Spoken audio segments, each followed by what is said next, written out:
Hey guys, this is Prokopis from Effective Music Practice, and today we're going to get into an exciting subject that can literally add a lot of color to your playing.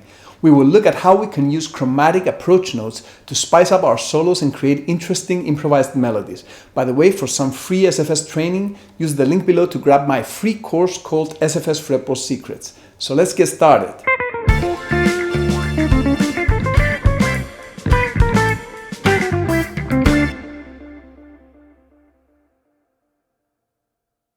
Chromaticism. It's a mouthful, right? Okay, let's make it a little easier. Chromatic, as in the chromatic scale or chromatic notes. It comes from a Greek word chroma, which means color. That's why I named this course Colorful Triads. We're going to learn how to create cool sound colors for your improvisation using triads and chromatic approach notes. We're not going to talk about the triads part in this lesson yet, but we are going to talk about the color side of it. The chromatic scale is the scale that includes all colors. This means that it includes all the notes, but if you don't put them in some sort of order, then using the chromatic scale can sound a little chaotic because everything is possible. Okay, it's kind of cool, but not very usable unless you're doing the soundtrack for something wacky or you want that chaotic effect in your solo for some reason. But let's try something else. Let's play all these notes in order from low to high.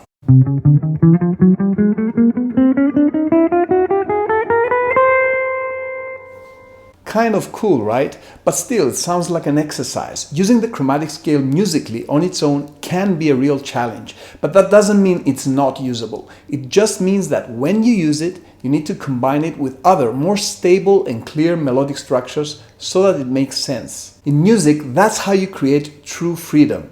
Randomness is not really freedom. You actually need to use some understanding and, more importantly, some order and some rules to create real musical freedom. It's like the example of an airplane. An airplane helps you break free from gravity and fly. It gives you freedom, but the people who design airplanes need to know the rules of physics to make them work. It's not like, let's be free, let's jump off a tree and flap our wings. It just doesn't work that way. True freedom comes out of structure.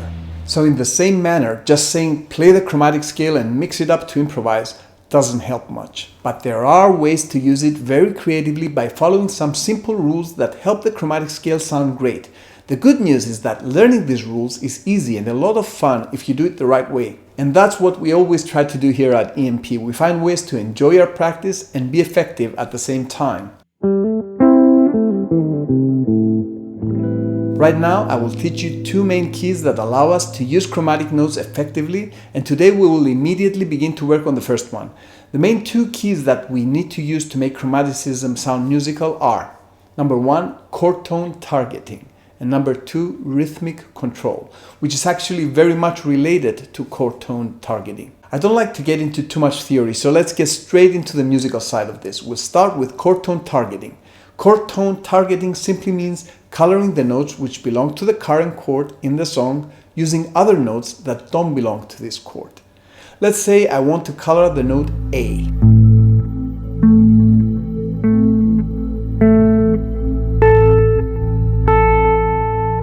I played it everywhere on the fretboard because I'm going to be teaching you these concepts using SFS, which helps us move everything everywhere. So I want you to get started that way from the beginning. Now, watch and listen as I color these A's with chromatic notes.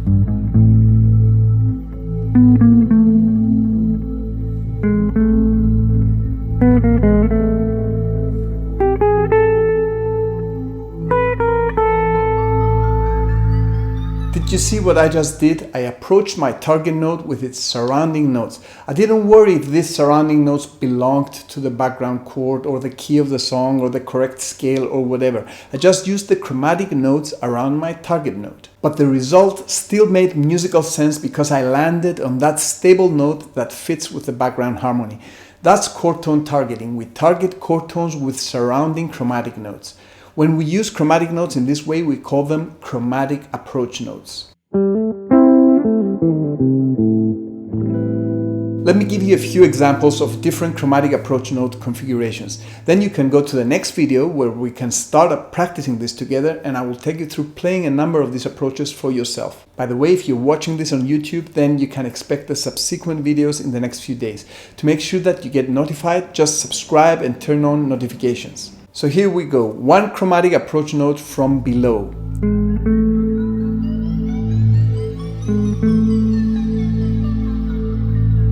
And now I'll do it everywhere on the fretboard.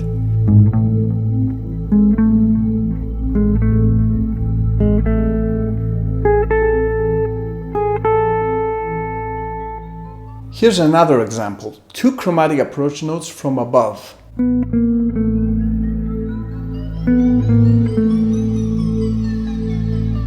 And now I'll do it everywhere again.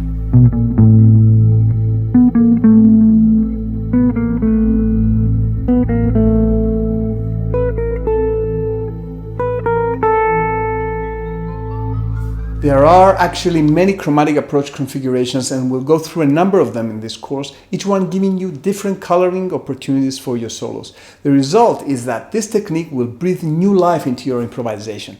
The next two videos are great. They are walkthroughs where I help you play 12 different chromatic approach configurations. This way you'll see firsthand how it feels and how it sounds to play all of them.